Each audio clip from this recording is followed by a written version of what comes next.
Hey, kia ora, Helen Brahms here, coming to you from, where am I? Indian Waters RV Resort in Indio, California. We arrived about, I forgot to adjust that clock, about 40 minutes ago. But we're back where it started. So this campground is where we actually started our great Northern America adventures.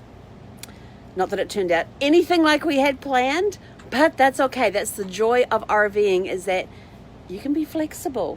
You know, something comes up and you can't go in a certain direction, then go another direction. It's as simple as that. But we are back here. We arrived. We've got set up.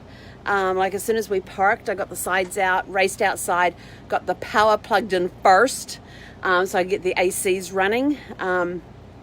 And then we hooked in the water and then put the tire covers on and did everything else. Came inside, I'm like dripping wet right now. But everything's set up out there. I've already got, of course, got the driver's side reflectix up. We'll get the windscreen one up shortly because the sun's got to move around that way yet. I've got a couple of hours before it hits that. But we're here, basically back to where it started. So we were last in this park on February the 6th for 2 nights. I had to go look it up in my little book. Have I shown you my book? I don't think I have shown you my book. Hang on. So this book, I actually need a new one. This one's full. This is the Ultimate RV Logbook. This is brilliant because in here you put the name of the park, you put the dates you stayed, you put your site number, and all the information about the park, what you liked about it, what you didn't like about it, what your actual site was like. And this book holds, I believe it's 50, how many does it have in here? Hang on, I gotta go to the back of the book to find out. 52, I think. Yeah, 52 entries, and it's full. And I still because I haven't been anywhere to get one sent to me, I actually have to order the other one so it can get shipped to wherever I'm going to be, so I can fill in. But I've kept all the maps from the other RV parks so I can go back and fill in the details. But this one here, we were here the 6th and the 7th. We were on site 266. So we're almost directly opposite. So we're on a back-in site now instead of a pull-through.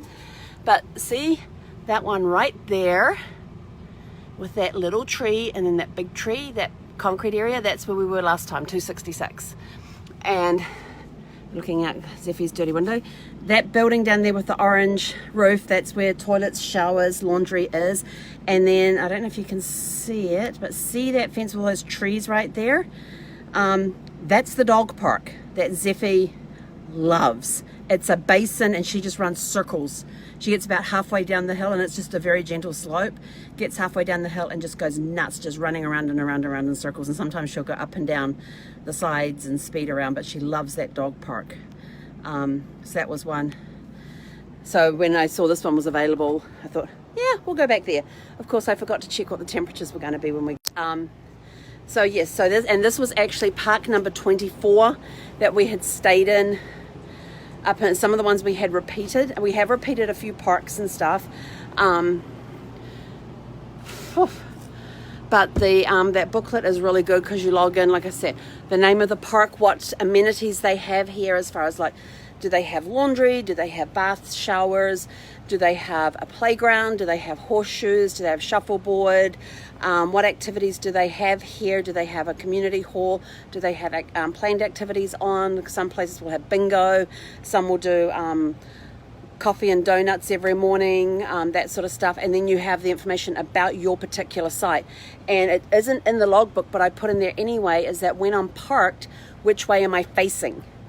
So where does the front of the RV point to, because then that helps me with orientation as far as where the sun goes and all of that sort of stuff. And did I like that site because of which side the sun hit, or did I not like that site because the sun was hitting us in the wrong spot? So you can put all that information. Was it a full hookup site? All the sites full hookups. Do they also have water and electricity only? Do they have dry sites for tent camping? What's nearby? How close is the grocery store? What restaurants are nearby? What sites did you go see? What sites do you want to see when you come back? What's your Wi-Fi strength like? And it's got the different services there, so you can colour in the bars. And then you've got general notes and all of that sort of stuff. So it's a really, really handy little book for if you're looking at going back to an area. And then in the back, they've got all the states listed, and you just write the number from the log area into that area, so you know that, oh, I'm going to Southern California. Okay, these are the places I stayed in Southern California, and I may even like put little asterisks next to the ones that I really liked, so I can go see if they've got availability and all of that. And I also write in there too what it doesn't have a place that, sorry, it's hot. It doesn't have in there though what the cost was per night, so that's another note that I put in there. How much did it cost me per night to stay there?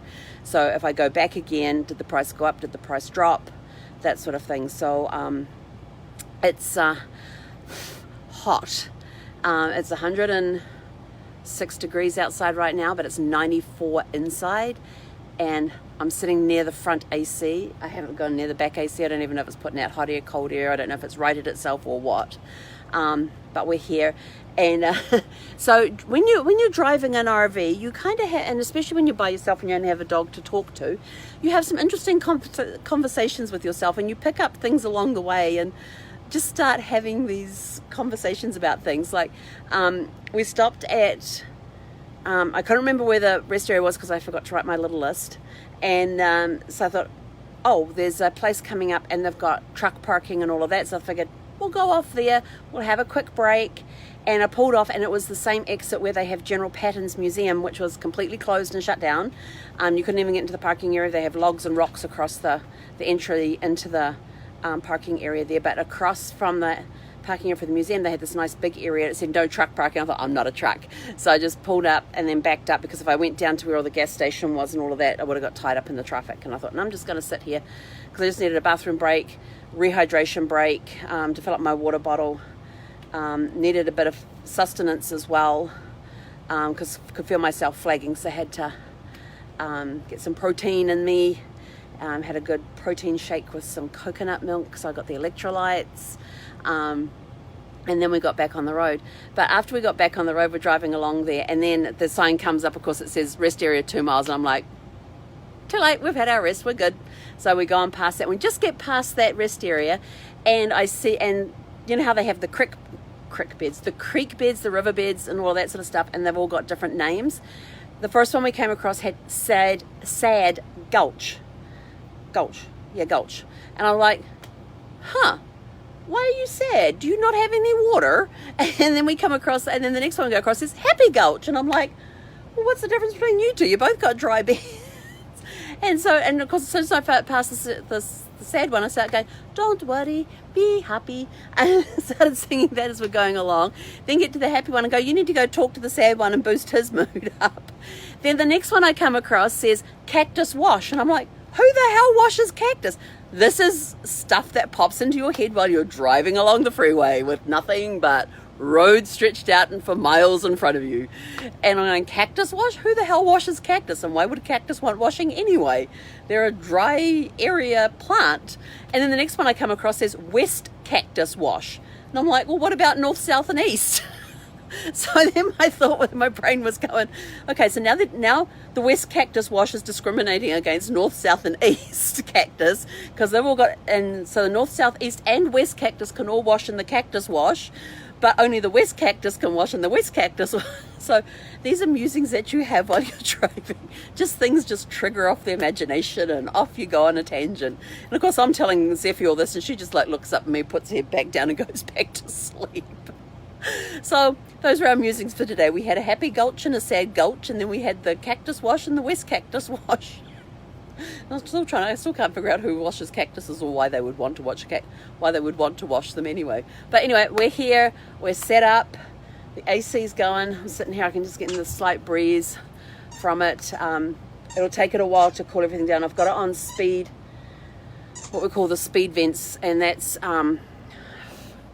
so you can see these vents here that are open around the side, because the air goes in through this side here and then it comes out goes up onto the roof through the coolers, through the coils and everything, and then comes out through these vents, and that's the quicker way.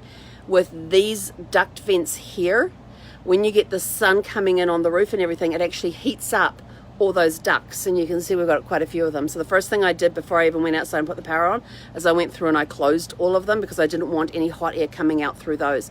Right now we just want to get the temperature down, so so I've got the main vents open on that one and on the one for the bedroom, which you can tell is blown because it's blown my post-its around on the mirror over there. But so we're now going to have some lunch. I got to give you, if you haven't already seen in Zeffie's Great Adventures, sometime during the night Ruby Rabbit lost a foot. It was so funny. So I got to get it the right way around. Here's Ruby Rabbit, and as you can see, her foot has lost its squeaker. So she's now down 3 out of 6 squeakers. So Zeffie's halfway there. Look at that happy face. There you go. And I actually found this. Here are the remnants of the squeaker, and they were actually sitting up on the dashboard by where her bed sits on the dash, except for it doesn't sit up there when we're traveling because it sits down on the floor for her to sleep in. And as you can see, all the bits are there. I know there's going to be more bits because she always chews them and spits them out, and this little bit doesn't fit that little bit. But the squeaker is no more. It's a dead squeaker. So she did that sometime during the night because last night she was not chewing on, when we were sitting out here, she slept in her crate last night while I was sitting relaxing doing jigsaw puzzles. And then this morning when I got up, I just grabbed her bed after we got everything ready, grabbed her bed off the thing, threw it down on the floor for her, pinned back the curtains and got rid of the reflectix and all of that sort of stuff. And just trying to see, I think there's a piece down on the floor down there.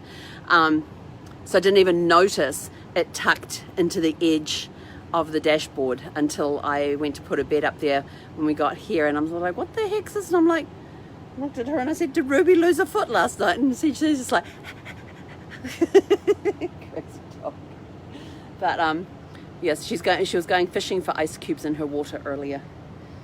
So did you get any ice cubes out of the water? So yes, so the important thing is keeping her cool right now. I'm not taking her over to the dog park because it's 106 outside. I don't take her out when it's that hot unless she absolutely, like if she's crossing her legs, then I'll take her out. But yeah, so that's we're back where we started our journey from. Well, kind of, sort of. We're at the place we stayed for the first night. Place we stayed at for the first night on our great North American adventure, which turned out to be a completely different one to what we planned. And then you had some musings that we get along the way. So whatever signs appear on the road, there's all sorts of things that will start going through my head. And Happy Gulch, Side Gulch, Cactus Wash, West Cactus Wash. It's all part of the journey and part of the fun. But anyway, we'll be back later on tonight. Oh, and don't forget, today is day 400 that we have done Facebook Lives in a row. And I've now got to go to my YouTube channel to see how many of these I've actually done. I know it's well over 600 because when we hit day 366, which was the 1 year mark on the 31st of July, we had like around 650, I think it was 650 Facebook Lives in there, I think it was. So now I've got to go back and have a look so I can give you guys an update tonight on how many Facebook Lives we have done in 400 days. Isn't that awesome? 400 days. That's kind of cool. Anyway, have a super fantastic sparkling afternoon, and we'll catch you guys later this evening. He konera.